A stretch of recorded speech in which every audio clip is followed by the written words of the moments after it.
Thank you once again, our Father. Tó fi orí ọ̀fẹ́ gbà wá mára.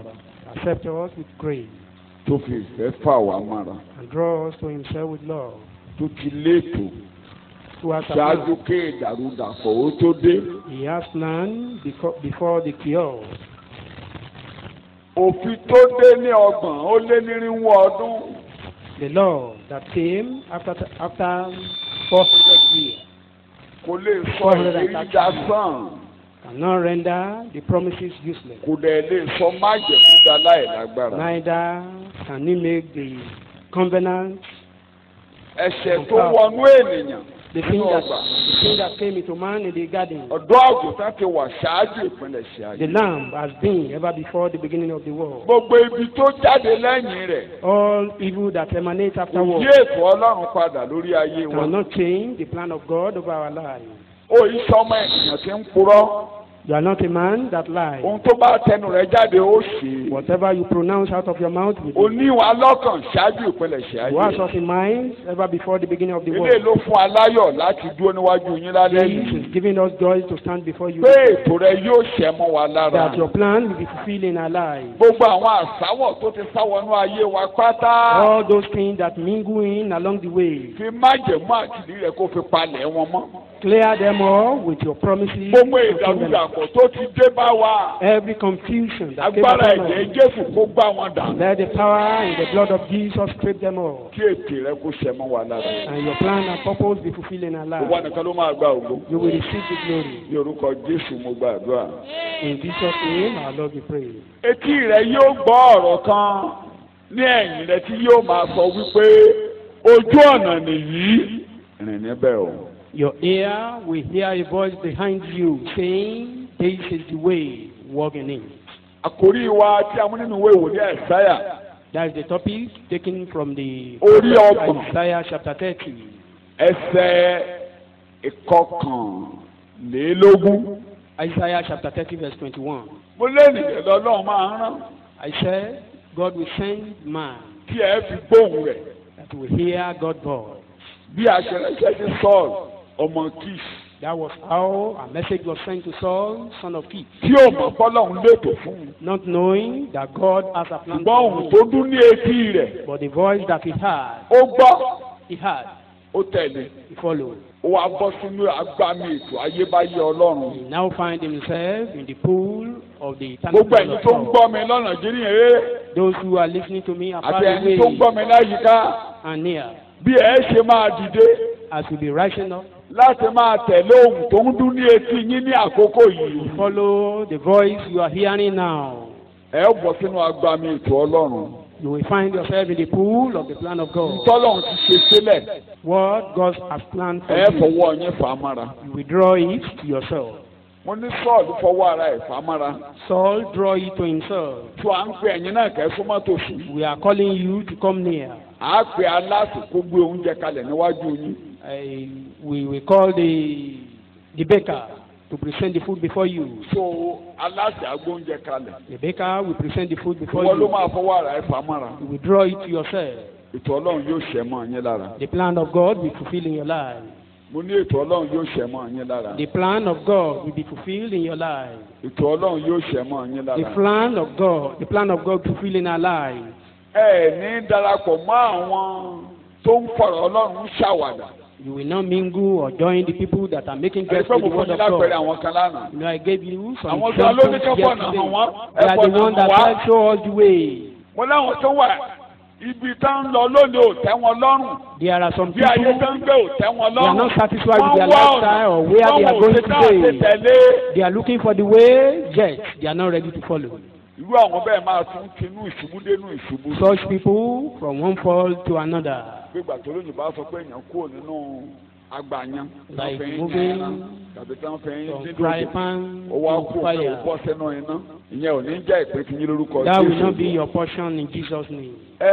Torí bí tí mo lọ lálẹ́ yìí. Because Mo of ní where lójú we are ọ̀nà going. yìí. Along this way, Ní ìjẹta ni mo sọ pé day lójú ọ̀nà before yìí. yesterday I Ẹ said ní sọ fún mọ́. that you will weep no more. Àkókò ẹkún rẹ ti kọjá lọ. The time of your weeping is Ojú over. ọ̀nà yìí ẹni bá ti débẹ̀ la máa ń rẹ̀ lẹ́kọ̀ọ́ ẹ̀ ní sọ fún mọ́. Anyone that is walking along this way will weep no more. Lánàá yesterday. mo ní lójú ọ̀nà yìí. I said along this way, má má gbógun tí o. don't wage war against the èdè way. tí bíbélì ń pè láti ìgbà tí Jésù ti gòkè nínú májẹ̀mú tuntun pàpà nínú ìṣàwọn bó ṣe ní pé ọ̀nà náà. The way, ọ̀nà náà, that is the normal ọ̀nà language. náà. The way. ẹ̀rọ ní tá a kọ lẹ́ẹ̀kan bẹ́ẹ̀ yẹn Don't akọ you yẹn. hear the ọ̀nà song? náà ń yé wa sí. We are understanding the way more and Ọ̀nà more. náà. The way. Paul ló ń gbógun ti ọ̀nà náà. Paul said he wage war against the way. ẹ mo sọ lánàá mo ní ohun tó máa ṣe láǹfààní ló ń gbógun ti. I said what will benefit him, he was waging war against it. ó ti lè máa gbógun ti ti pẹ́. Maybe you've been waging war against it likewise. òní ní àkókò tirẹ̀. But today is your own time. àkọọ́lẹ̀ Ọlọ́run yóò ṣẹ mọ́ ọ lára. The plan of God will fulfill in your life. àkórí wa lálẹ́ yìí The topic for this is lójú ọ̀nà yìí. along this way. Ọlọ́run dúró God is waiting. láti ṣe ojú rere sí ọ lára. God is waiting around to be gracious to you. lójú ọ̀nà yìí. That is along this way. Ọlọ́run wà ń bẹ̀. n tó ń dúró dè gangan ni kó ṣojú rere sí ọ lára. What he is waiting for is to be gracious unto you. kò tí ì pàwé ọ̀rọ̀ rẹ dé o. He has not closed your case. kò tí ì pàwé ọ̀rọ̀ rẹ dé rárá. God hasn't closed your case. ohun tó ń ṣe ọ́ yẹn Ọlọ́run ò pàwé ẹ̀ dé. That thing that is happening to you, ohun tó ń pa ọ́ God lẹ́kùn tó ń bá hasn't yọ Ọlọ́run ò pàwé ẹ̀ closed dé. the case. ó ń retí kó o bọ́ sójú ọ̀nà He's only yìí. expecting you to come along this yóò way. ṣojú rere sí ọ lára. He will be gracious unto you. kò rí wa lẹ́yìn nìyí. That is the topic for this evening. mo mú nínú ìwé Àìsáyà Taking from the orí book of ọgbọ̀n Isaiah chapter 30, ẹsẹ̀ 18 verse èdè 18. tí mo yálò yẹn inú the Message Bible mo ti mú ṣùgbọ́n gbogbo èdè yòókù náà That ló wà lọ́wọ́ language ló wà bẹ̀. is derived from ṣùgbọ́n mo the kàn language. yá èdè yẹn lò fúnra mi ẹ lè ká ní Yorùbá ẹ lè ká lédè ní ìkankan náà ló ń sọ. lójú ọ̀nà yìí Olúwa yóò ṣojú rere sí ọ lára. God is gracious unto you along this way. kò tí ì pàwé ọ̀rọ̀ rẹ dé o. He has not closed your case. kò tí ì pàwé ọ̀rọ̀ rẹ dé o. He hasn't closed your case. má lò ó tán o kò tí ì tán mọ́ Don't o. say it is finished. It's not yet finished. lọ́dọ̀ ènìyàn ó lè tán. Before man, my ṣùgbọ́n lọ́dọ̀ I Ọlọ́run think so. kò tí ì tán mọ́ But o. in the presence of God, Bíbélì ń sọ̀rọ̀. not yet ruled. nítorí náà ni Olúwa yóò dúró kí ó lè ṣe oore fún yín. lójú ọ̀nà yìí yóò ṣoore fún ọ ni mò ń sọ. He will be gracious unto you along this way. Ṣé bá mi ka ẹsẹ̀ ìtì? àti nítorí èyí ni ó ṣe ga kí ó lè ṣe ìyọ́nú sí yín. Yóò yọ́nú sí ọ lójú ọ̀nà yìí o. He will be kind and merciful unto you. Kí ẹ bá rí nídìí mẹ́sẹ̀ jẹ́ ká èdè ní ìṣúra lédè òyìnbó kẹjẹ kí n máa gbé ní máa bẹ́ kọ lọ. Óyá 18 verse. But the Lord still waits for you to come to him, so he can be gracious unto you. Yes, For the Lord is a faithful God. yes, Blessed are those who wait for him. thank you. God is waiting around Ọlọ́run ń dúró nítòsí to be gracious to you. láti ṣojú rere sí ọ lára. I'm saying your case is not yet closed. Mo sì ń tẹnumọ́ yí pé kò tí ì pàwé ọ̀rọ̀ rẹ dé. Obìnrin kan, A woman, ọkọ ẹ̀ darúgbó. her husband suffered. Nínú èkejì àwọn ọba orí ìkẹrin In 2 Kings chapter 4, kò dẹ̀ tí ì lọ́mọ rí láyé. and never asked an issue before. Tí a bá ní ọkọ èèyàn darúgbó lédè Bíbélì, When we say a man is old, ó ti biblically, dóbìnrin, ó dóbìnrin that nìyí. he has become impotent. Ṣùgbọ́n obìnrin yìí, But this woman, ó ń fi ayọ̀ lo ayé rẹ̀. he was joyfully enjoying her life, Ó ń yọ̀ sí Ọlọ́run lọ́rùn. joyful in the presence of the Lord. Bó tilẹ̀ jẹ́ pé ó gbà yí pé ọ̀rọ̀ ọmọ àti pàwé ọ̀rọ̀ ọmọdé. Though she has closed her mind concerning the issue of child, Torí ẹni tó máa fún lọ́mọ kò sí nǹkan tó fẹ́ ṣe. because the husband is impotent already.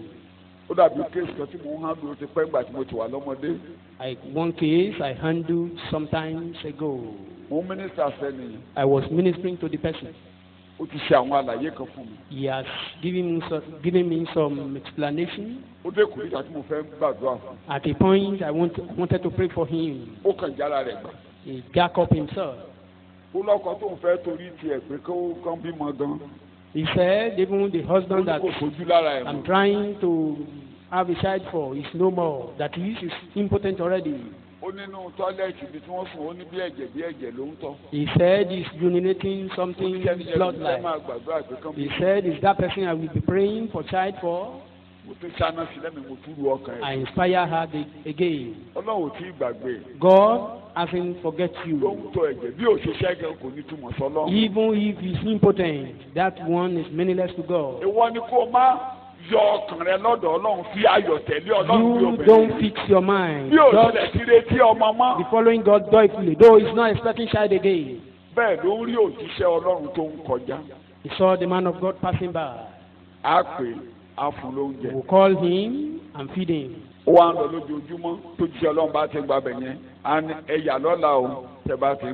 It has became her usual character to feed the man of God anytime he's passing by. With her whole heart.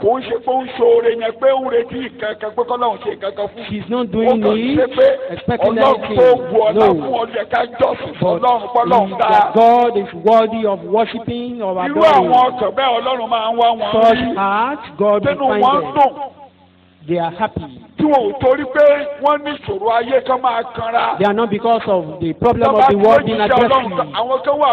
They are some people like that. Anytime they see the people of God, they be angry. When they see the church of God, they be furious. Anybody they come across, they are aggressive. Very bitter. They are the one I'm talking about day before yesterday that sin hiding in their way. This woman didn't stop there. He is not satisfied with the land. He called her husband. Said, Daddy, we still have some portion of land here. Can't we build or extend this house and supply the place with mattress and a lamp? I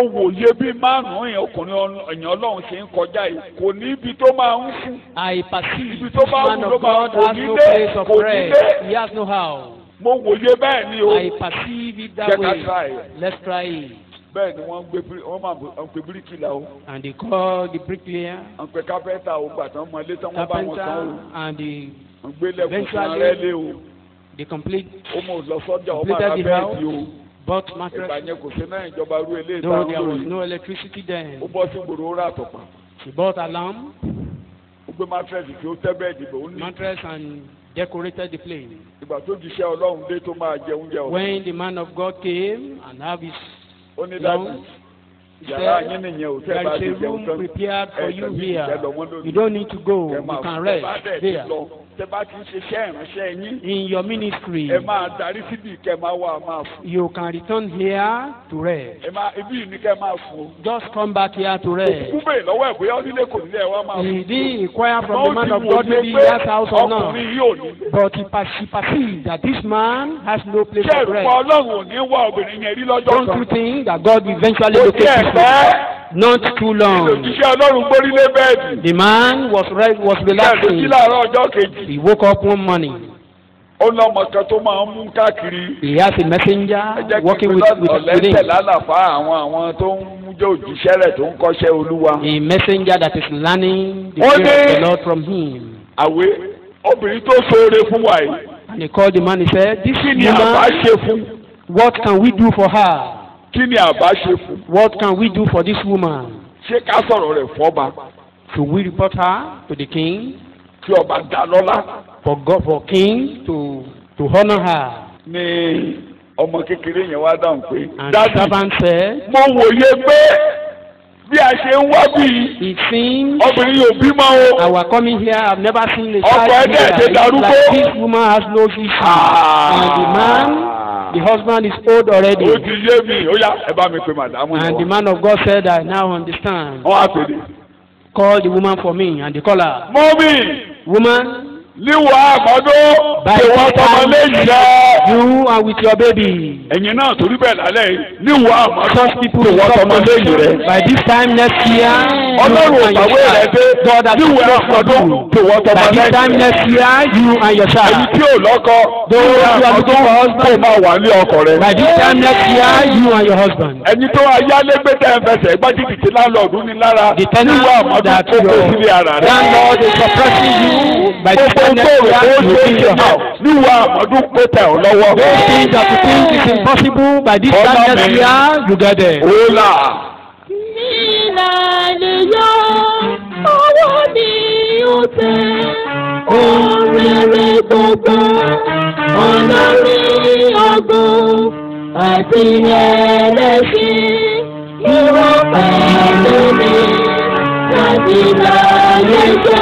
Ibẹ̀ agbára àti ìwà rere.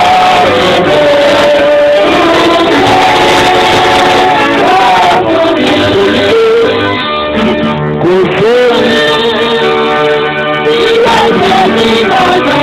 Tọ́tọ̀ tó ń lọ.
Màdàmú wá ní. And the woman said, Ọjàre òjíṣẹ́ Ọlọ́run.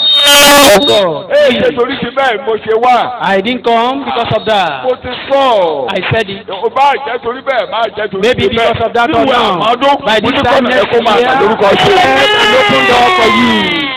Ǹjẹ́ ni pé Ọlọ́run ò pàwé ẹ̀ dé? It means God doesn't close a book. Ìwé tí a ò tí ì pàdé. Your own book is not yet closed. Ọ̀nà rẹ̀ á là.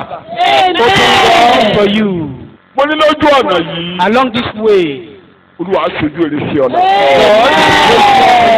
Béèrè àkọ́kọ́ tí a máa first dáhùn. question we must answer. A máa dáhùn béèrè bíi mẹ́ta. Maybe about 3 questions Ìkíní. here. Number 1. Ìdí wo Why ló fi máa rí ojú rere lójú ọ̀nà yìí? will he be gracious unto you along this way? Ìdí wo Why?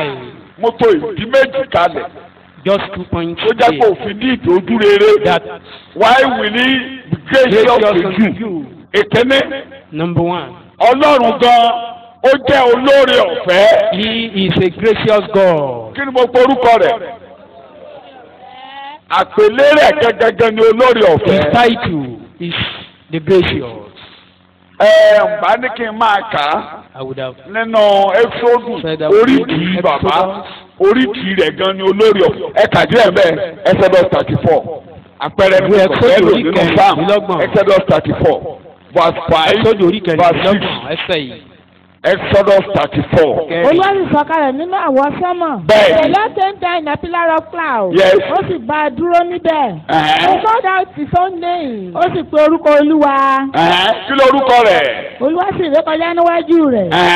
Ó sì ń ké pé Olúwa Olúwa Ọlọ́run aláàánú àti olóore ọ̀fẹ́. Ó ti tó. Kí lorúkọ rẹ̀? What is his Aláàánú àti name? olóore ọ̀fẹ́. Kí lorúkọ rẹ̀? Aláàánú àti olóore ọ̀fẹ́. N tó ń jẹ́ àánú ni pé ẹni yìí tọ́ sí ìyà. The meaning of mercy is this one is entitled to suffer. Máa lọ òní jèyà. But go. You will not be punished gbogbo for ẹ̀yin tó anything. tọ́ sí ìyà All tó tọ́ such sí ikú people tó tọ́ sí that ìpalára is to them, lálẹ́ yìí ẹ máa lọ láì jìyà.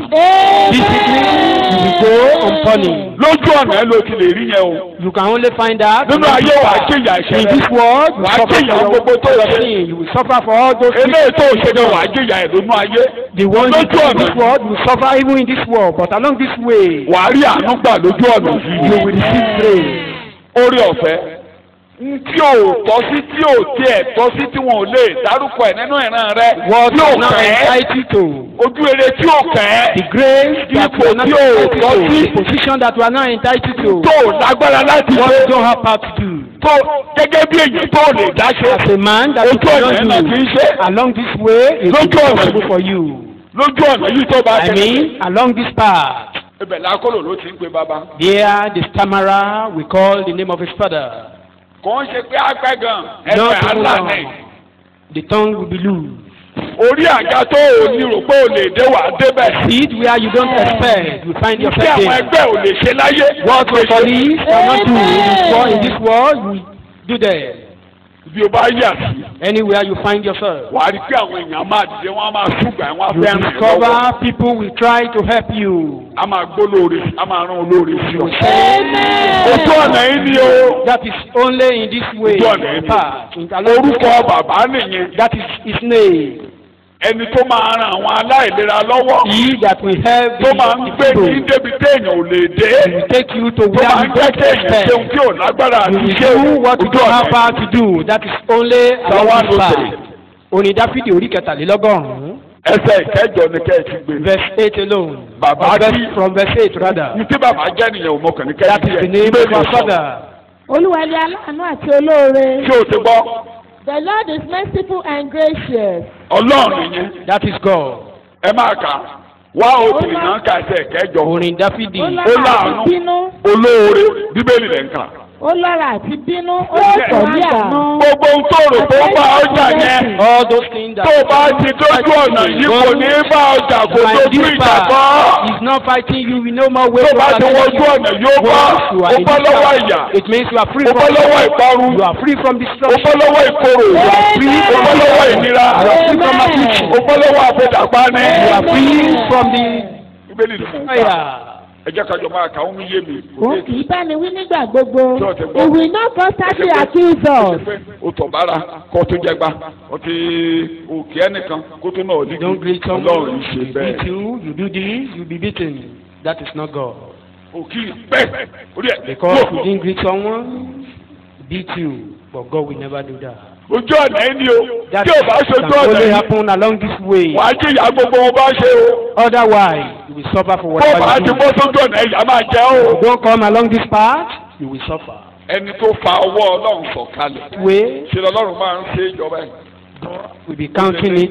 ìgbà tó ń kó sẹ́lìbọ̀ ní àjùmọ̀ While he was leading the Israelites along the ìgbà tó yá ló wilderness, kà ó ní ó di ẹ̀kẹ́ wá he yìí. told them, this is the 10th time. ó lẹ̀ ẹ́ jìyà rẹ̀ ó ní You gbọ́dọ̀ will suffer for it. ẹ máa yí gbọ́dọ̀. Continue turning mọ around. Jésù ti bọ́ sójú ọ̀nà But Jesus is now láti on mú his way adọ́dọ̀ bàbá. to lead us to his presence. òun la ṣe ní kó máa bọ̀ lójú That is why we are calling you.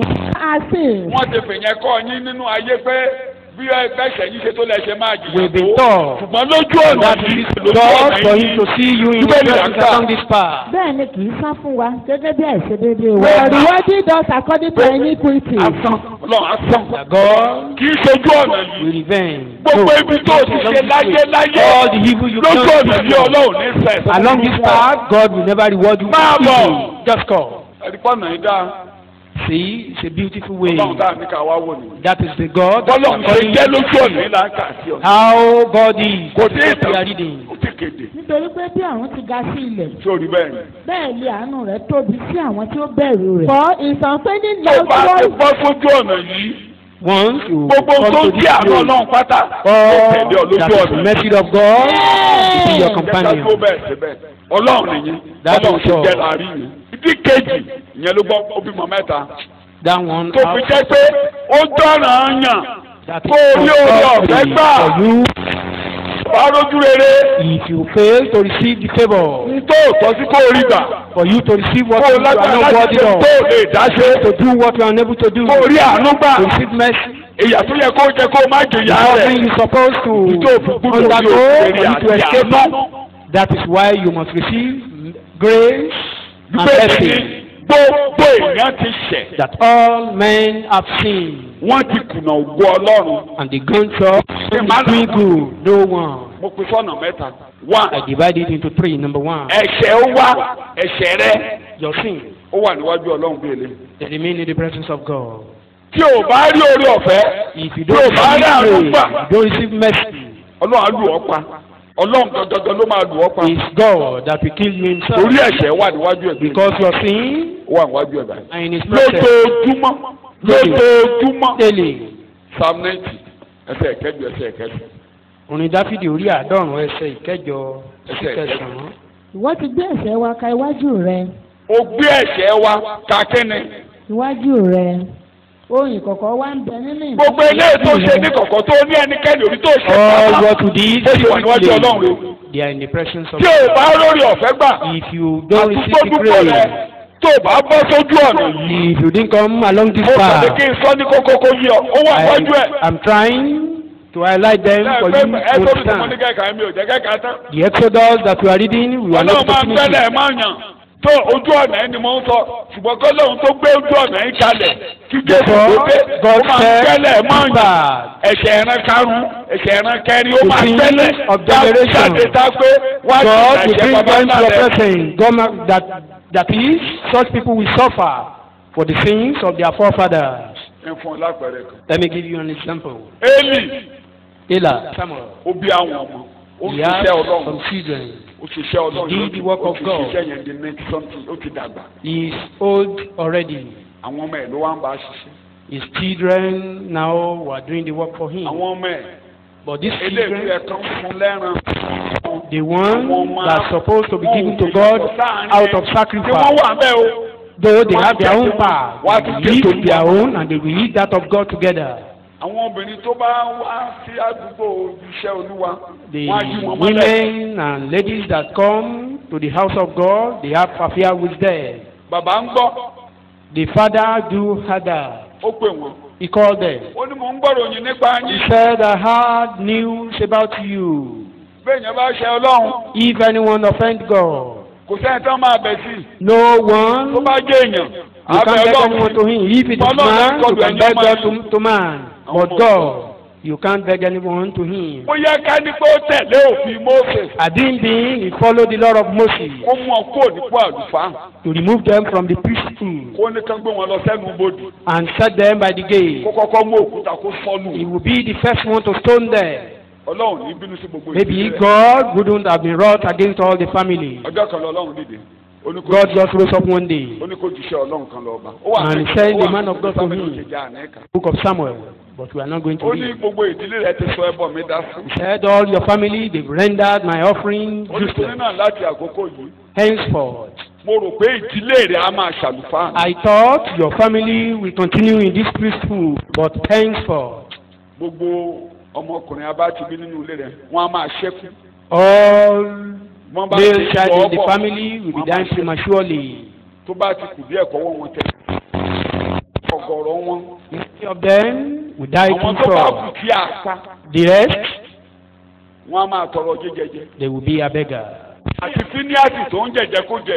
This Phinehas and Hophni, two of the duo will die the same day. They called the name Ichabod, that the glory of God departed. The glory of God will not depart to the house. It's as if God has forgotten. A man rose up one day. That is, Saul the king. Why he was waging war against David. And someone said, I saw David with the king. He was given a sword and bread. Let's just bypass that. What am I trying to say? That tale bearer went Saul, and he said he saw David, the priests were praying for him.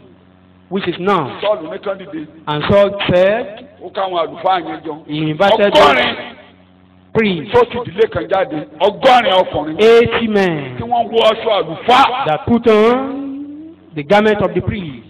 àwọn ọmọ Ísírẹ́lì tán ní kó kọlu wọn láwọn ò lè pàlùfà. He commanded the children of Israel to kill them and said no. 80. He killed 80 of them. tí wọ́n wú ẹ̀ṣẹ̀ ilẹ̀ wọ́n wú. That is, God remember the sin ẹ̀ṣẹ̀ wà níwájú Olúwa báyìí tó o bá lọ. What we are saying is our sin remain in the presence of God except you come to Jesus. eléyìí tó tẹ̀ dánù pé oníkanni ní máa jẹ́ oníkanni ní The fojú. one you are saying you didn't hinder anyone not to eat or inú to ẹ̀ṣẹ̀ eat. lábí ọ. You were born in sin. láti inú oyún lọ ti ṣe àpàtó ti ṣì. Even right from the womb, you go astray. ìdílé bàbá ńlá rẹ̀ wà níwájú Olúwa báyìí. The sin of your forefathers were there in the presence of God. tó o bá bọ́ sójú ọ̀nà. If you don't come to this path, ẹ̀dá ń bọ̀ lórí ẹ̀ṣẹ̀. the sword is coming upon sin, it's coming láyé upon àti sin. lọ́run lórí ẹ̀ṣẹ̀. Heaven and earth, ó wà níwájú rẹ̀. the sword is coming upon sin. ìdí kejì Secondly, tó fi gbúdọ̀ rí orí ọ̀fẹ́ gbà. we, mo fi ní kó o why máa you bọ̀. must receive the grace. That is why I'm inviting you. No, I'm not asking for money. mi ò ta omi mi ò ta I'm not kankan. selling anything. mi ò kékeré kankan bẹ̀ ó ti pé mo I'm ń not kó begging you gbọ́ for ọ̀rọ̀ anything tiẹ̀ than for you to kékeré náà. listen, for your ear to open. ẹ̀jẹ̀ ń ké The blood is ẹ̀jẹ̀ ń speaking. ké lórí ilẹ̀. The blood is ó ń ṣe speaking upon the lòdì land. sí ọmọ òṣè wà yìí. Speaking against ẹ̀jẹ̀ wà lórí you. ilẹ̀. Speaking tó ń against sọ̀rọ̀ all. tó lòdì sí That ọmọ is òṣè wà speaking yìí. against you. ìdí kejì tó fi nídìí orí ọ̀fẹ́ nìyẹn. That is why you need ẹ̀jẹ̀ faith. The blood, ẹ̀jẹ̀ blood, ẹ̀jẹ̀ the blood, ẹ̀jẹ̀ blood, ẹ̀jẹ̀ blood. ẹ̀jẹ̀ ń ké nílẹ̀ Blood lórí is ẹ̀jẹ̀ ń ké speaking lórí upon ayé you. rẹ̀ tó ń ṣe lòdì upon sí your ọ life bó that ṣe is wà yìí. against you. tó o bá bọ́ sójú ọ̀nà If you don't come to this path láti fi hàn pé ẹ̀jẹ̀ ń ké. to show you that àpẹẹrẹ méjì ó blood pọ̀ sí bíbélì. is speaking, mo tẹ̀ máa there are fi so much, ẹ̀jẹ̀ ń ké. there are many examples in the Bible. mo sọ ní ìjẹta mo ní màá I said the day before yesterday. ẹ̀jẹ̀ ń ké. The blood ta speaking, lórí abẹ́ni crying. ta lórí káyìn nígbà tó rí abẹ́ni mọ́lẹ̀. Who saw Cain when he was burying Abel? ẹ̀jẹ̀ arákùnrin rẹ̀ ń Genesis ké. 4, that the blood of your brother is crying. ó ń ké. Is crying. èkejì àwọn ọba orí kẹsàn-án. Second Kings chapter 9, when Naboth, tí wọ́n pa when Naboth was killed, ọkùnrin tó jọba nígbà yẹn tó lùkọ yẹn Jéhù. the man that was ruling chapter there, 9 verse Jehu. 26 kí ló sọ nípa ẹ̀jẹ̀ tí wọ́n ta á lẹ̀.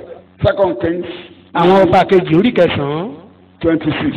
láti ẹsẹ̀ ìkẹrìnlélọ́gbọ̀n. sí àná. yes. Èmi ti rí ẹ̀jẹ̀ Nábótì àti ẹ̀jẹ̀ àwọn ọkùnrin ní Olúwa wí. Èmi ó sì san fún Ọlọ́run ní oko yìí. mo rí ẹ̀jẹ̀ Ní Olúwa mo rí ẹ̀jẹ̀ lórí rẹ̀ mo máa And san I mo will máa pay. san ní ìdílé I will repay you ẹ̀jẹ̀ wà the nílẹ̀ money of Ahab. mo rí ẹ̀jẹ̀ Nábótì I tó ń saw ké. crying. wò mí lójú o Look up here. Áhábù ti kú o Ahab Áhábù has ló pa died. Nábótì ó ti kú The Ahab that killed Naboth has died. ajá ò jẹ́ o Not even consumed But with the I like dog. it. But the blood was leaked by the dog. Ọlọ́run náà ò ní jẹ́ kójú ẹ̀ rí. God said, ó fẹ́ ṣe never lé allow ó fẹ́ him ṣe to lójú ẹ̀. see evil. He wanted to do it in his presence. ní ọba yẹn jókòó The king was sitting on his throne. ọba tó sọ̀rọ̀ kóun rí ẹ̀tọ́ Ọlọ́run lóhùn rẹ̀ jẹ̀ The kóun fẹ́ king that was kóun fẹ́ saying that God said, you want to avenge your ó ní blood. ta ló ń ṣe ti Olúwa Who is of the wọ́n ní Lord? kò sẹ́ni tó ń ṣe ti Áhábù. And they said they are not for gbogbo ní tó bá Ahab. jẹ́ pé ẹ̀yin o All right. ẹ̀yin ní Áhábù tí ẹ̀ bá ṣe Ye, ti Áhábù. you are not of gbogbo Ahab. ọmọ Áhábù pátá All the children ẹ̀fọ́ of mi gé Ahab. orí wọn kẹ́ẹ̀kọ́ I tó need máa their tẹ̀lé head tó bá and tó bring wá them with me, or bring them to me with in the sẹ́bìtì basket. orí ọmọ Áhábù ni wọ́n gbé sápẹ̀rẹ̀ tó 70 head gbígbóná tí wọ́n kó were sínú brought in the apẹ̀rẹ̀ day tó méjì kùtùkùtù lórí apẹ̀rẹ̀ nínú apẹ̀rẹ̀ níwájú ọba Jéhù. before King Jehu. njọ́ kan ṣoṣo Just one day.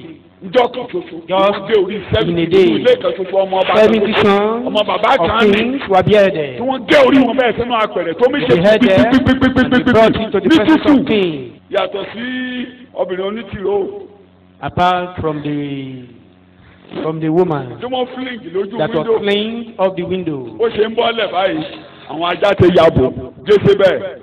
as she was landing. Tí ọkùnrin The yẹn tó dog jẹun tán consumed her. ajá ti parí ẹ̀ òkú Before Jehu àtẹ̀wọ́ finished the dinner up here, the dog has finished Jezebel. Remain the palm lẹ́ni tó ní and kí the toe. lẹ́ni tó sọ wípé kí wọ́n pa Nábọ́tì yẹn. The person ajá that finish ẹ̀ gbogbo èso tó ní advised ayé the king ìjọ to kan ni kill wọ́n górí gbogbo èso ẹ̀ sẹ́nu àpẹẹrẹ. Nabal, all our children, they were beheaded one day. ṣé o mọ ibi táwọn bàbá ńlá ẹ ṣe. Do you know the evil committed by your forefathers? Áàbù ti kú. Ahab has àwọn died ọjọ́ ń dérí ọ̀nà long àtẹ̀kẹ́ time. ń pa ẹ. All the children that were beheaded didn't know anything about àwọn olóṣè their yá father. But ẹ̀jẹ̀ ń when ké they discovered for ẹ̀jẹ̀ ń it, ké God was ẹ̀jẹ̀ ń praying. ké. máa bọ̀ lójú ọ̀nà o. Come to the right path. ọ̀pọ̀lọpọ̀ nǹkan tó ń ṣe yín tẹ̀ ẹ́ ń sọ pé àjẹjẹ ọ́. Many of what happened to you and you are saying you are saying by witches. ẹ̀jẹ̀ ń ké. Because the blood is crying. mo ti sọ pé kókó àkọ́kọ́ ẹ̀ṣẹ̀ wà First point, wájú Ọlọ́run. I said your sin within the presence of God. The second point, the blood is weeping or is crying. If they want to exalt you to or place you in a high place, the blood will cry against you. Number 3. Kí ni mo lóò ní? What do I say that you Mo ní need? kó wá gbà lójú ọ̀nà yìí. What am I inviting you for along this Nítorí path? gbọ́dọ̀ gba nǹkan yìí lójú ọ̀nà yìí. The reason why you must receive this thing at this Agbẹ̀sẹ̀ path, ẹ̀jẹ̀. the avenger of blood is working. Agbẹ̀sẹ̀ ẹ̀jẹ̀. Avenger of blood. Agbẹ̀sẹ̀ ẹ̀jẹ̀. Avenger of Ó ṣe blood. yọ̀dà rí. Agbẹ̀sẹ̀ ẹ̀jẹ̀. Avenger of Ó blood. ṣe yọ̀dà rí. Ẹ̀jẹ̀ tó ń kéyìn agbẹ̀sẹ̀ ẹ̀jẹ̀ ńlá gbọ́dọ̀ blood that is crying, ó gbé the avenger of blood is going ó fẹ́ out. gbẹ̀sẹ̀ ẹ̀jẹ̀. Want to Ẹ̀jẹ̀ revenge. bàbá ńlá yín tó ń ta ẹ̀jẹ̀ tó ń The ta. blood that has been Àwọn shed ìdíyà ńlá ló ṣe long àwọn ẹ̀jẹ̀ time ẹ̀jẹ̀ ago. agbẹ̀sẹ̀ ẹ̀jẹ̀ gbé ìtàn lọ́wọ́ báyìí. Avenger of blood is holding the sword. Àtẹ̀kà tó ti ṣe All the agbẹ̀sẹ̀ ẹ̀jẹ̀ wà. evil committed, there is avenger of blood. Àti ìrònú ìkà tó ti ṣe tó ti kó báyìí. Every wrong Àti ibi tó ti dènà evil mọ́yàn. blood. Agbẹ̀sẹ̀ ẹ̀jẹ̀ wà. And where you hinder others, there are avengers of blood. In Numbers chapter 35. Ìwé Númérì orí Ẹ̀ka ẹsẹ̀ karùndínlógójì kọkànlélógún. Ẹ̀ka ẹsẹ̀ kọkànlélógún 1921. verse 19. Kí n kàn fẹ́ fẹ́rẹ̀ múlẹ̀ pé ẹnu tó ń jágbẹ̀sẹ̀ ẹ̀jẹ̀ tó máa gbẹ̀san. For you to know the meaning of being of agbẹ̀sẹ̀ ẹ̀jẹ̀ avenger. tìkálà rẹ̀ ní kí ó pa apànìyàn náà. Agbẹ̀sẹ̀ ẹ̀jẹ̀ ti ká lára rẹ̀ ni kó gbà. The avenger himself Ẹsẹ̀ must kill the 21 person. kí ló tún wí bẹ́ẹ̀. Tàbí bí ó ń ṣe ọ̀tá tí ó fi ọwọ́ rẹ̀ lù ú tí òun ó sì kú. Ẹni tí ó lù ú ní pípa ni a ó pa á. Pípa gbogbo ibi Nítorí tó pé apànìyàn wọ́n mẹ́ka ni òun. gbogbo ibi tó ti ṣe tó bá ti lù lèèyàn pa tó yí lọ́rùn pa You tó kill the dohun man. tó sọ́njà ẹ̀ pa tó gbogbo ìka tó bá ṣe. Poison is Agbẹ̀sẹ̀ never ẹ̀jẹ̀ way. ó yọ ọ̀dà. Agbẹ̀sẹ̀ ẹ̀jẹ̀ ní kí ó pa Blood apànìyàn avenger. náà. Agbẹ̀sẹ̀ ẹ̀jẹ̀ lọ́dẹ́lẹ̀ ká. Avenger of Agbẹ̀sẹ̀ ẹ̀jẹ̀. blood. Avenger of blood. Tí a bá fẹ́ gbẹ̀sẹ̀ ẹ̀jẹ̀ If ta you ló want fẹ́ to là avenge. bí a ṣe wà ní. Who will escape? Tí a bá bọ́ sójú ọ̀nà ta ló lè If you là. are not along this path, who can escape? Àti ẹ̀jẹ̀ àti àwọn òrìṣà tí baba ńlá yín bọ. And all the Àwọn ìjà idols ẹlẹ̀ tán ti gbà tán ti pààyàn lé lórí. fight upon the land that has caused slaughtering of people or killing of people, Àti ibi tí wọ́n ti jà torí àlè. where they fought because of concubine and they killed themselves because of Àtàwọn ẹrú concubine, tán pa. and some slaves that were slaughtered, Àtàwọn ibi tí wọ́n ti fínà mọ́ọ̀yàn. where they used some special charm along the way to kill people. Àtàwọn tí wọ́n gan ti rojọ́ wọn ní búburú. And even those Tó who sọ̀rọ̀ wọn ní talk about búburú. them wickedly, Tó jẹ́ wípé ọ̀rọ̀ tó sọ nípa wọn. and as a làwọn result of ti ṣe wá that, níkà. some people Wọ́n níkà. wicked there. Wọ́n náà máa wọn kan tó ti sọ̀rọ̀ wọn ní You búburú. know some people that you talked about them wickedly. Nítorí pé wọ́n Or jẹ́ an evil way. ìṣe bẹ́ẹ̀ ni wọ́n jẹ́ tó What wọ́n you sọ́lẹ̀ tí thought they àwọn kan. are, Táwọn kan dènà mọ́ wọn. It's Wọ́n not- bẹ̀ ṣe wọ́n níkà. your perception is Ó wrong. gbé wọn lọ sórí against them. àtẹ. Ó gbé wọn lọ sáàrin ọjà. You say wrong thing about them. Abatẹnijẹ́. Destroyer. Agbẹ̀sẹ̀ ẹ̀jẹ̀ wà. Avenger of blood. Abatẹnijẹ́. Destroyer. Bọ́ńṣẹ̀ ò rí parí ìjà pẹ̀lú ẹni. Even if you Ṣùgbọ́n offend dípò bẹ́ẹ̀, you, you will never jẹ́jọ́ settle ẹ̀ the lọ case. sí ìgboro. Instead of that, you go outside Tó to bá jọ ń complain kọ́. or to say Ṣòwò something abalọ́rọ̀ wrong thing about àtẹnudẹ́nu ni o. them. Wọ́n ní àròjọ ẹni. Wọ́n sọ bẹ́ẹ̀ ní abalẹ́nu wọn ni. It's a usual saying in Yoruba land. That ó A sọ. backbiter, someone that is speaking evil against you, is even more wicked than the witches. Thank you very much. Than a wish. He will kill you before a wish kill you. Irú ẹni bẹ́ẹ̀ á pa ọgàn kájẹ tó dé. Kí ni wọ́n ń ṣe nípàdé àjẹ́? What are they Ṣébí doing in ẹjọ́ tó their bá meeting? rò wọ́n á rojọ́ máa nípàdé ni. They just ẹjọ́ tó ti gbé lórí àtẹ̀yẹ làwọn àjẹ́ máa gbé lọ sí ìpàdé. That thing that you said before the witches yóò ságbẹjọ́rò. Bẹ́ẹ̀ ni wọ́n á and yọ̀dà. there is no advocate Wọ́n á on yọ̀dà. your behalf and the draw sword. Kílẹ̀ èrò ọkọ̀ ẹ̀ tó fi gbẹ́jọ́ ẹ̀ lọ sí gbòòrò. What is your thought that makes Kílẹ̀ èrò you to ọkọ̀ tó report fi him tíbi bá out of the church? agbẹ́sẹ̀ ẹ̀jẹ̀ yọ̀dà. That is Ó yọ̀dà. for evil Ó to come yọ̀dà. upon him. Ó yọ̀dà. The avenger of blood is drawing sword. Ọlọ́run gan lóhùn agbẹ̀sán.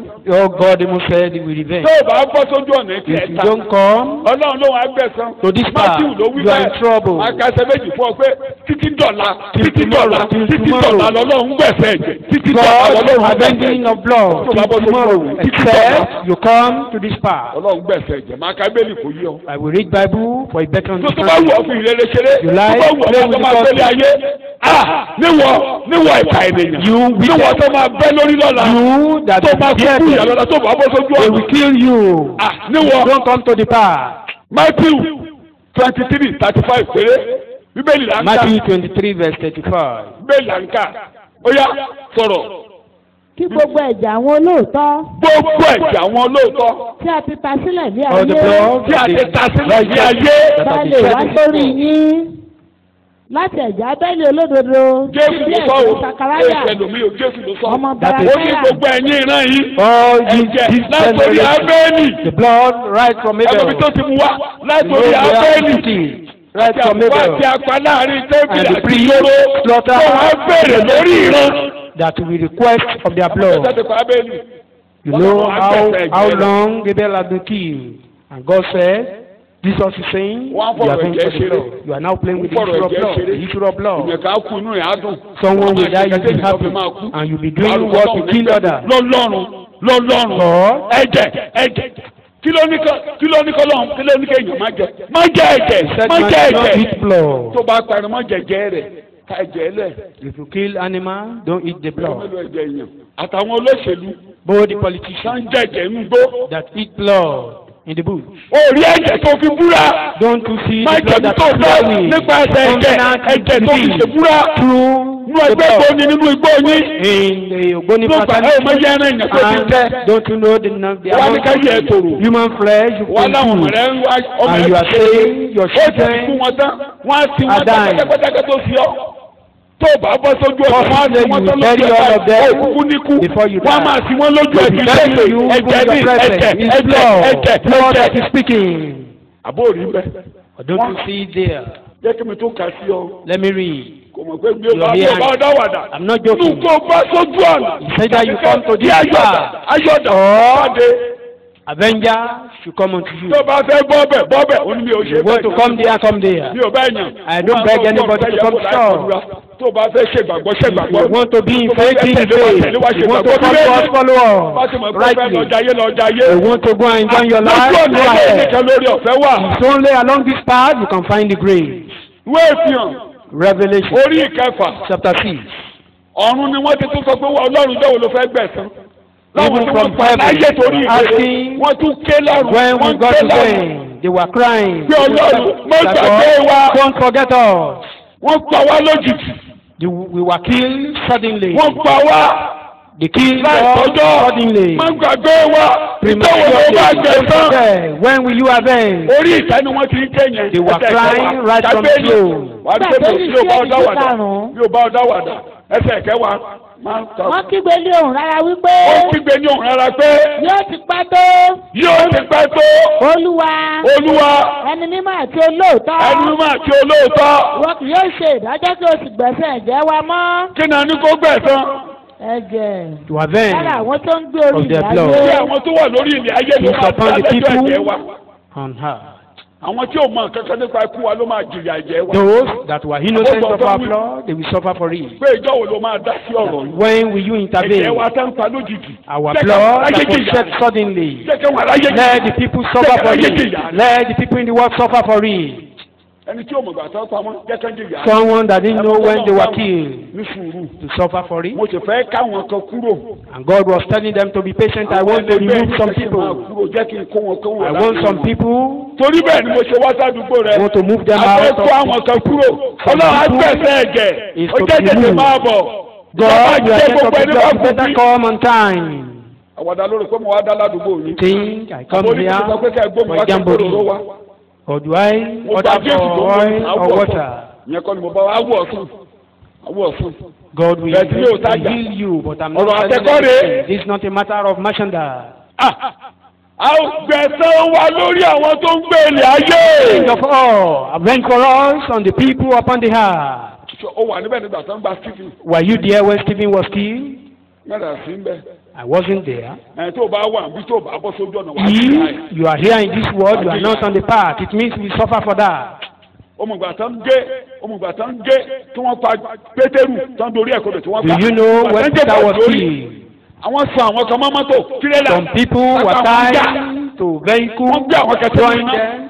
Some were cast into the hot oil. Ẹ̀yin onígbàgbọ́ ẹ̀ka first book of Micaiah. Ẹ̀rí bọ́n ṣe pa àwọn. Go and read the first book of Micaiah. Àwọn yẹn ló ń ké lọ́rùn. How some of them were. Kẹ́kẹ́ lọ́rùn. Let people come upon the wall. Síwé ẹ̀jẹ̀ wá. Open the book of our blood. Wá lónìí bọ́ sójú ọ̀nà. And you are saying you won't come to this path. Continue joking. Lọ́jà wa mutí láyé ń bí lọ́ máa mú. Continue drinking. Má fi iná kọ́ra láyé ń bí. You train yourself with fire. Continue. Ṣé o ti gbọ́? Ṣé o tó o mọ̀? Ṣé o rí gbogbo tó ń ṣe? Ó ń ṣe sórí ilẹ̀. Ó ń ṣe sórí ilẹ̀. Ó ń ṣe sórí ilẹ̀ ilé yín. You are doing it upon the land. That is your family. Lórí ilé yín. Tí àwọn ọmọ Yorùbá bọ́ sójú ọ̀nà ọ̀rọ̀ tí bàbá ńlá rẹ̀ wà lórí ilé yín. They are in trouble. That of your forefather remains there. Àwọn bó ṣe fẹ́ làdùúgbò nínú ilé yín. I don't know how you will escape. Or you will Ojoojúmọ́ succeed forí in padà that fún house. mo ṣe jáde òun. Ó tiẹ̀ máa ń dúpẹ́ pẹ́ lọ́hùn jẹ́ kan bí mi níbẹ̀. Kí mi yá èdè pásọ̀ mi lò. Let me borrow the language of one of my Bóyá àwọn pastors. bá ti yọ ọké. Maybe I would have developed a hunchback. Ìdí mẹ́ta. 3 reasons. Ìkíní. 1. Mo ní ẹ̀ṣẹ̀ rẹ wà níwájú Ọlọ́run. I said your sin is in Mo the presence lágbẹ̀sẹ̀ of ẹ̀jẹ̀ God. wà ní gbòòrò. The avenger of blood is Mo ní ẹ̀jẹ̀ ń outside. sọ̀rọ̀ lòdì. Said the blood is speaking against us. Mo ní kó máa bọ̀ níbi orí ọ̀fẹ́. Come to the place of grace. N tó tọ́ sí Olúwa fún un. What you are not entitled to, God will give it unto you. What you never think of that you can do, you will do it. Jésù ní olórí ọ̀fẹ́. Jesus is the gracious one. Òun ló mórí ọ̀fẹ́ wá. He brought the grace. Ní kásẹ̀ púpọ̀. Títú orí kejì. Titus chapter 2. O lè wo ìdí rẹ̀ níjọ́ àánú orí kìíní ẹsẹ̀ kẹrìnlá. You can Ẹsẹ̀ read kẹtàdínlógún. Òfin wá John chapter 1 verse Mósè. 14. Orí ọ̀fẹ́ àtòsí tọ́dọ̀ The Lord came from jáde wá. Moses, Ẹsẹ̀ the kẹrìnlá. grace came from our Lord Orí Jesus. ọ̀fẹ́. It's full of grace. Full of grace. Full Full of grace. grace. Full of gbogbo ohun tó gbogbo omi rẹ̀ orí ọ̀fẹ́. All Tó the bá sí orí ọ̀fẹ́. his knees, Ìrìn rẹ̀ orí ọ̀fẹ́. walking grace. Ó kú fún orí ọ̀fẹ́. Of grace. That's verse 14. Jésù olùgbàlà. ẹni tó ṣe ara rẹ̀ fún wa. Mo ti bọ́ sí títù. Bẹ́ẹ̀ni, ẹsẹ̀ kọkànlá. ẹni tó ṣe ara rẹ̀ fún wa. nítorí oore ọ̀fẹ́ Ọlọ́run. Oore ọ̀fẹ́ Ọlọ́run. kí mú ìgbàlà fún gbogbo ènìyàn wá. Oore ọ̀fẹ́ Ọlọ́run. The grace. Oore ọ̀fẹ́ tí Ọlọ́run ní. The grace that God has. Tó wá mú ìgbàlà bẹ́ẹ̀ ni Now gbogbo think ènìyàn about ṣe máa yọ. how man we escape. Ohun ayé parí ẹ̀ ó farahàn. ó kọ́ wa pé. Ó ti tó. Ìfarahàn oore ọ̀fẹ́ ni Jésù. The revelation of grace is Jesus. Máa bọ̀ lókè mọ̀ wá gbọ́ sí. Come to the church. Máa bọ̀ Hear o lè more. gbọ́ ilé nínú ṣọ́ọ̀ṣì. You can't hear this. Àbẹ̀lẹ̀ àná You máa only sell Wúwà what yìí lọ máa can lórí ọ lórí. do and insane. Alága àná wọ́n ti fi ọjà alága wọ́n ti fẹ́ jẹ alága November by October. Alága àná máa fi ọjẹ. Wọ́n máa fi ọjọ́ yìí o lè gbọ́ ilé yìí.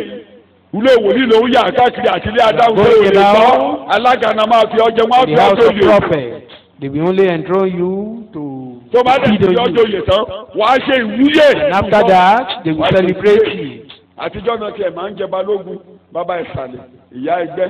Àwọn oyè míì ti débẹ̀ tí ò ní túmọ̀ tí There are so many titles that have no origin. Before you know it, there will be a counselor in the church. Ó kù díẹ̀ ẹ̀tí rí ni. You've not seen it. Kò sóyè tí a ò ní jẹ́ nù ṣọ́ọ̀ṣì. Àlàájì sì ń bọ̀ nù ṣọ́ọ̀ṣì. Kì í ṣe kó gba Jésù, wọ́n á fi joyè. Wọ́n á joyè àlàájì. Gbogbo àwọn tó travel out tọ́kàn rìnrìn àjò lọ sí All Jerusalem. those who travel, Ṣebí tó o bá fi JP kórúkọ ẹlòmíì bẹ́ẹ̀ á bínú. If you don't have add JP to some people's name, kò má sọ pé JP. not adding JP, he will fight you. wọ́n kàn tọ́ ọ̀sán ńlọrọ̀ tọ̀. Just excursion ọmọ school. a thought. ṣé lóyìnbó máa ń ṣe excursion ṣeré? gbogbo holiday. It's a common thing with white men. àtọkọ àtàyà. All their holidays, summer or whatever. àwọn ibi tó burú láyé wọ́n fẹ́ lọ wo bẹ̀. They will try wọ́n lè lọ wo to visit places. ọ̀sẹ̀ excursion lè Jerusalem ó sì wá dé. ó fi JP sí. You went to Jerusalem and you are saying someone being called JP. ọgọ́gọ́dé sọ pé lásán kò mọ̀ pé JP ni mí. He just called me ordinarily like that without adding my title. tó bá dédé pé déwájú ọ̀hún gan bóyá bíi marriage ni a ní sọ́ọ̀rì ẹ̀ má bínú ọkùnrin yẹn bóyá ṣe ló gbàgbé. Maybe you invite such people to a marriage or to some occasion, and you fail to narrate your title. Doctor. kò mọ̀ pé JP ni kò fi JP. He made a mistake of not adding that JP.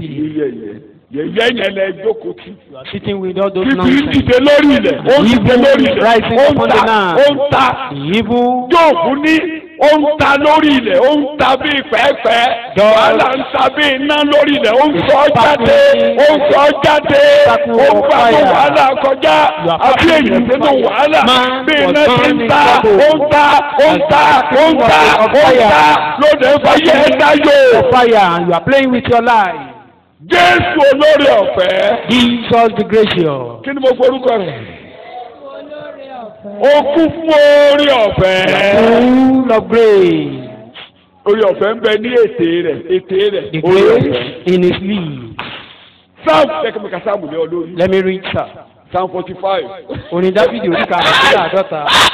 Ẹsẹ̀ ìkejì péré ètè rẹ̀. Ẹsẹ̀ ìkejì ó yá. Wọ́n yóò dídú àwọn ọmọ ènìyàn lọ. Bẹ́ẹ̀ni. Adá orí ọ̀fẹ́ sí ọlé ètè. Níbo la dá orí ọ̀fẹ́ sí? Where are you? Oníbo la dá orí ọ̀fẹ́ sí? Tó bá kíìsì ẹ kí ló máa rí gbà? Orí ọ̀fẹ́ sí. Kiss you. Alábàjọ Bíbélì ni mò ń kà. Ó ní fẹnukú ọmọ náà ní ẹnu. Kiss the child. Dídé lórí ẹsẹ̀ rẹ̀. Olórí ọ̀fẹ́ wíbẹ̀ lẹ́ẹ̀mẹ́ta. Jésù olórí ọ̀fẹ́. The gracious Jésù olórí ọ̀fẹ́. gracious Jésù olórí ọ̀fẹ́. Mo dé Mo dé láti fẹnu kò ọ́ bí ẹnu. Mo dé láti fẹnu kó orí ọ̀fẹ́ lẹ́nu. Èmi rèé Ọlọ́run mo tún ti dé o. Mo fẹ́ fi ẹnu kò ọ́ lẹ́nu ni. Jésù Olúwa wa. Jesus name we pray. Sàmì ẹ̀kọ́ kalẹ̀. Fẹ́lẹ́ yìí wà lórí ọ̀fẹ́ gbà. Ẹ mọ̀ tí tó fi láyà. You know why he's bold. Ẹsẹ̀ kẹ́kẹ́rẹ́ ni mo máa fi yanjú ẹ̀. Psalm 59 verse 4. Orin Dáfídì orí kọkàndínláàádọ́rin ẹsẹ̀ ìkẹrin. Gbèsè tí ò jẹ ó san. He paid kò ní bàbá tó dẹ́ṣẹ̀. for the death kò sí ẹ̀ṣẹ̀ nínú ìran rẹ̀. Ẹni tí ò ní ìtàn ìran tí ò ní ìbẹ̀rẹ̀ ìtàn ìran. No history of his beginning. Ilẹ̀ òṣè lòdì sí. The land never run contrary against him. Agbẹ̀fẹ́ ẹ̀jẹ̀ olékiri. Avenger of blood never pursued him. Kò sí ẹ̀rẹ́kẹ̀rẹ̀kẹ̀ ní ẹnu rẹ̀. No tricarious in his mouth. Ó wá bọ́ síta. He came out. Ó lóun fẹ́ san gbèsè tí gbogbo omi jẹ́. Èmi ò fẹ́ ẹni tó jẹ gbèsè. Bàbá ọ̀la ni ló jẹ gbèsè. Ìfẹ́ ni ló jẹ gbèsè. Torí ọ̀rọ̀ kan ti jáde. Because the word has been pronounced that a day is coming. Kí a ò ní sọ pé. That we will no more use this parable that the fathers àwọn tó bá bọ́ sójú ọ̀nà èyí yóò ní ká. Anyone that comes to the way, your feet will never set on her head. Mo sọ all the unripe grapes. Mo sọ gbèsè rẹ̀. Father, I pay the price. Mo sọ ohun tí èmi kò jẹ. I paid what I never eat. Orin Dáfídì orí kọkàndínláàádọ́rin. Àwọn tó kọ́ ìgbà mi láì nídìí ju irun orí mi lọ. Bẹ́ẹ̀ni. Àwọn tí ń ṣọ̀tá mi láìṣẹ̀ tí ìbá pa mí run wọ́n lágbára. Nígbà náà ni mo sọ ohun tí èmi kò mú. Kí ló lò? Mo sọ ohun tí èmi ò mú. Mo sọ ohun tí mi ò jẹ. I paid for what I did not pay or what I didn't eat. I didn't owe. Díẹ̀ tí mo fi gbóyà tí mo ń ké nìyẹn. That is why I'm so bold. Gbogbo gbèsè tí bàbá ńlá rẹ jẹ. All the debt incurred by your father and even the son, someone has paid it. Gbogbo tó ń bí Ọlọ́run nínú. All that is made God to be angry. Bíbélì ló sọ bẹ́ẹ̀. According to the Bible. Colossians. Orí ìkíní. Chapter 1. Ẹgbẹ́ láti ẹsẹ̀ ogún. From verse 20. Àti nípasẹ̀ rẹ̀ láti bá ohun gbogbo làjà. Nípasẹ̀ Jésù olùgbàlà. A bá ohun gbogbo. Through Christ. A parí ìjà. Reconciled with all things. Every rancor is settled. Lẹ́yìn tó ti fi ẹ̀jẹ̀ àgbélébù rẹ̀ parí ìjà. Kí ni ló fi parí ìjà? Ẹ̀jẹ̀ àgbélébù. Mọ́lẹ̀ mẹ́ta. Ẹ̀jẹ̀ àgbélébù. Ẹ̀jẹ̀ àgbélébù. Ẹ̀jẹ̀ àgbélébù. Ó parí ìjà. Settle. Ó parí ìjà. Settle the strife. Mo ní nípasẹ̀ rẹ̀. Nípasẹ̀ rẹ̀. Ṣé o ti ń bẹ̀lẹ́ ayé tàbí ohun tí ń bẹ̀lẹ́ ọ̀run àti ẹ̀yin tó ti jẹ́ àlejò àti ọ̀tá lílé ọkàn yín ní iṣẹ́ búburú yín ẹ̀yin yóò sì bá làjà ní ìfẹ́. Gbogbo yín eléyìí tí bàbá yín ṣẹ̀ àtẹ̀yìn gan fẹ́ẹ́ ọkàn yín ò dáa tí ẹ̀ ń gbé sẹ́bùrú jáde ó bá yín parí ìjà ní ìgbà wo ní ìsinsìnyí now even now kí ẹ lè ráyè dé iwájú Olúwa access to the presence of God. Kọ́lọ́run má bá yín jà For God not to fight. Kọ́lọ́run má bínú sí yín mọ́. God not to be wrought against you. Shout hallelujah. Hallelujah. Shout hallelujah.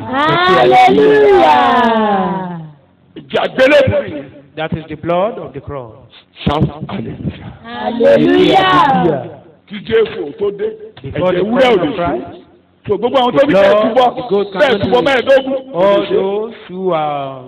Ó ní kì í ṣe ẹ̀jẹ̀ ewúrẹ́ tàbí ẹgbọrọ màlúù. No, the blood of the goat. Ní àpẹẹrẹ yẹn padà kó nínú ìwà. Bí kò ṣe ẹ̀jẹ̀ òǹkàlára rẹ̀ bẹ́ẹ̀ tí ọ̀dọ́ àgùntàn. But the blood of the lamb, that is his own blood. Ẹ̀jẹ̀ tí ò lábàwọ́. Unblemished. Gbogbo ẹ̀jẹ̀ tó sọ̀rọ̀ lórí ilẹ̀. All the blood that is speaking upon the land. Tó bá ti bí ọ̀dọ̀ Jésù lójú ọ̀nà. Ìjà parí. When you come to Christ. Ìjà parí. Of the strife. Gbogbo ibi tó wà lórí ayé rẹ̀ pátá. All the good upon your life. The blood of Jesus cleans everything. Olùmọ̀ṣẹ́ ní kó máa bọ̀ lójú ọ̀nà. That is why I'm inviting you to this part. Ẹgbẹ́ èdè tí Jésù lò. Don't you hear the language of Jesus? Nígbà tó kú díẹ̀ kó lọ. When he was about to go, this is my blood of the new covenant. Shed all those blood not to be contrary against you. I shed it for your sake. Therefore, God will no more fight you. I shed it for your sake. Didn't he say so? Or don't you hear that from him? This is the blood of the new covenant. All the new covenant. This is the blood I shed for you. For removing for the. Once the blood, the evil will pass over you. When the avenger of blood was anywhere I see the blood, it will not enter. He was sent to kill the firstborn. Anywhere I see the blood, he will not enter the house. Just come to the place of blood. The blood of Jesus alone. He speaks of good things. Kí a lè mú ẹ̀ṣẹ̀ rẹ kúrò níwájú Olúwa. For your sin to be removed from the presence of God. Lẹ́yìn tó kú tó ta ẹ̀jẹ̀. After the death and shedding of blood. Ó gbé ẹ̀fọ́ lọ sórí ìtẹ́ lókè. Sacrifice to the throne. Ìgbà tí a wá rí ẹ̀jẹ̀ níbi ìtí àánú. Ọlọ́run tó ti kan níbi ìtí àánú. Ibẹ̀ ni bàbá jókòó sí láàrin kérúbù ògo. Where God is sitting. Tó lè mú náà yọ ní ẹ̀jẹ̀. The only thing that can ẹ̀jẹ̀ wúrẹ́ ò lè ṣe. The blood of the goat that is taken behind those cannot do it. After the sacrifice, tie the blood into the hand of the altar. Not sprinkle. Tie there permanently. Bí a bá ti wá rí ẹnikẹ́ni. If anyone can come when the prophet We're talking the other time. He said, I can't forget you. Said, your wall is always. That is blood. When the blood was when Jesus descended to the presence, the midst of the disciples said, peace be unto you. Peace be unto you. You forgive in this world. The issue of sin is settled. Not to stress. Immediately. Number one. Sacrifice get to the altar.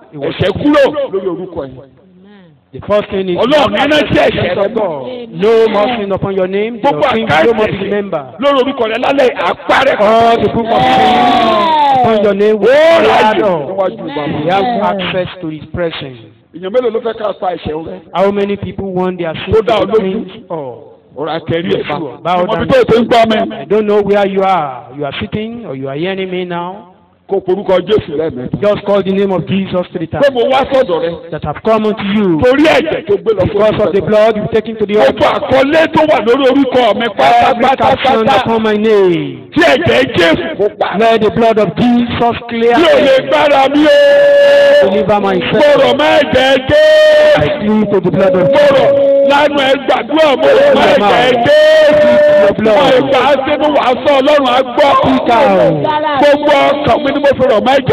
plead to your blood with the whole heart. I can't deliver myself. Mi ò lè gbára mi, mo rọ̀ mẹ́jẹ̀ rẹ̀, mo rọ̀ mẹ́jẹ̀ jẹ́. Ní orúkọ Jésù mo gbàdúrà. Gbogbo àwọn tó ń gbàdúrà yìí láti inú ọkàn wa. Ẹ̀jẹ̀ Jésù kò wẹ̀ ẹ̀ṣẹ̀ yìí. Lálẹ́ yìí ẹ̀rí àánú gbà. Ẹ̀ní jìyà ẹ̀ṣẹ̀ kò. Ẹ̀ní jìyà ẹ̀ṣẹ̀ kò. Ní orúkọ Jésù ẹ̀ní jìyà ẹ̀ṣẹ̀ kò. Má bọ̀ lókè mọ̀, màá parí ẹ̀kọ́ fún ọ lókè. Come to the main shore. Èkejì. Secondly. Ẹ̀jẹ̀ ò ní ṣe lòdì sí ọ lórí ilẹ̀. The blood will no more run contrary to you upon the land. All the blood upon the land of your family that your father has shed. Gbogbo ẹ̀jẹ̀ àtẹnudínà. The blood of generation. Lórí ẹsẹ̀ tó bá mọ̀ pé òfẹ́ kó bá ọjà. Rise up on your feet. No, you don't want those blood. Jésù ta ẹ̀jẹ̀ àgbélébù sílẹ̀ wíbẹ̀ lẹ́ẹ̀mẹ́ta. Àgbélébù sílẹ̀. Jésù ta ẹ̀jẹ̀ àgbélébù sílẹ̀. Jésù ta ẹ̀jẹ̀ àgbélébù sílẹ̀. Nítorí náà Olúwa. Ìwọ ilẹ̀ gbọ́ ọ̀rọ̀ Ọlọ́run. Ìwọ ilẹ̀ gbọ́ ọ̀rọ̀ Ọlọ́run. Ẹ̀jẹ̀ Jésù ti wọ ẹ̀ṣẹ̀ mi. Ẹ̀jẹ̀ Jésù ti wọ ẹ̀ṣẹ̀ mi. Nítorí náà ìwọ ilẹ̀ ò ní ṣe lò. Ìwọ ò ní ṣe lò.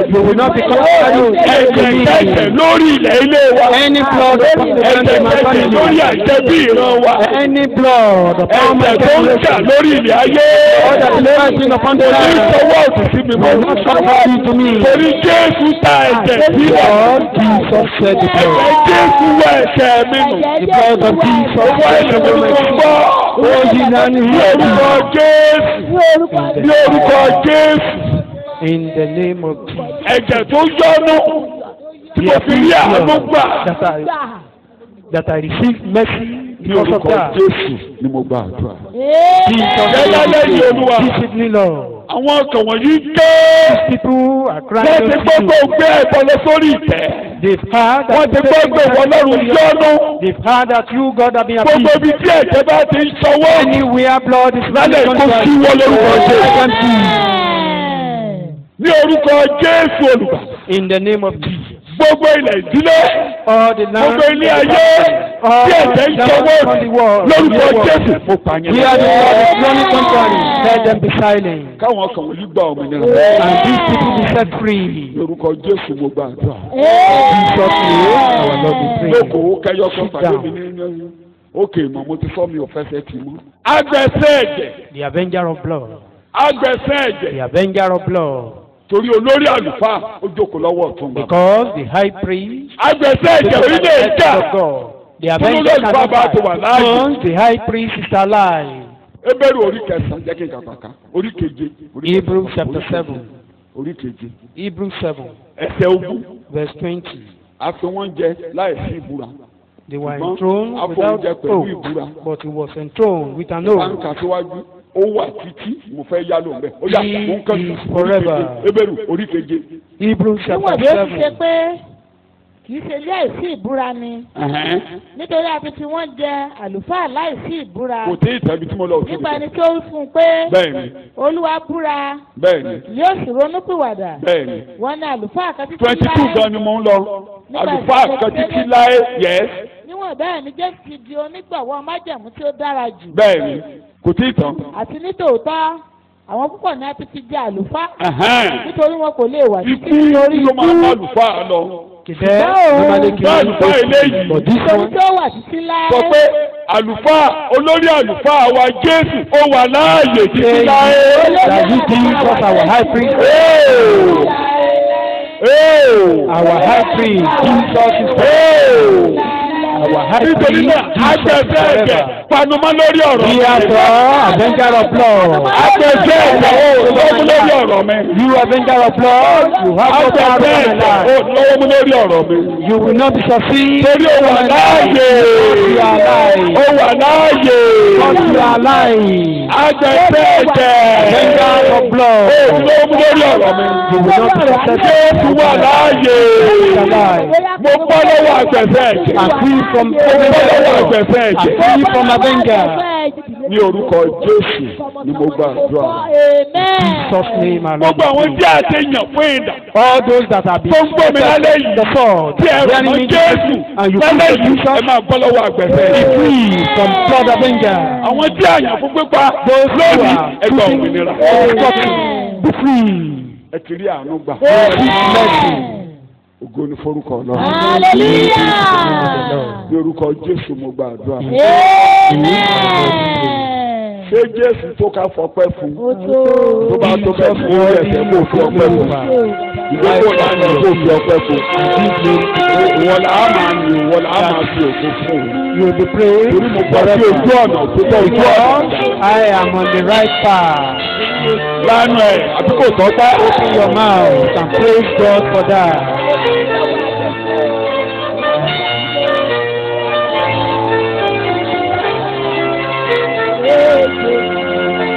Ní orúkọ Jésù mo gbàdúrà. Oore ọ̀fẹ́ Jésù ní ti Olúwa wa. Ìta ìtì Ọlọ́run o. Ìdàpọ̀ Ọlọ́run ẹ̀mẹ́mẹ́ máa ń ó wà pẹ̀lú yín. Sàmínà ẹ̀kọ́ kalẹ̀.